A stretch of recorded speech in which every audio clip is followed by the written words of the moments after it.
பொங்கல் விடுமுறை முடிந்து தென் மாவட்டங்களில் இருந்து சாறை சாறையாக சென்னை திரும்பிய வாகனங்களில் 20க்கும் மேற்பட்ட வாகனங்கள் ஒரே நாளில் விபத்தில் சிக்கி உளுந்தூர்பேட்டை போலீசாரால் மீட்கப்பட்டு காவல் நிலையம் கொண்டு செல்லப்பட்டன. வாகன உரிமையாளர்களிடம் புகார்களை பெற்ற போலீசார் காப்பீடு தொகை பெறுவதற்கான சான்றிதழ்களையும் வழங்கினர்.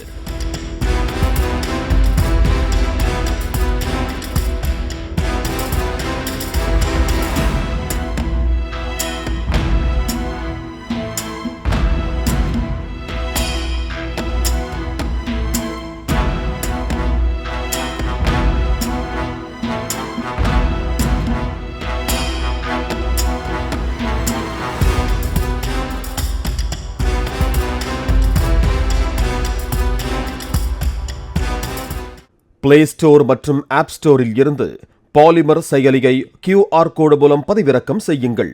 செய்திகளை உடனுக்குடன் பெறுங்கள்.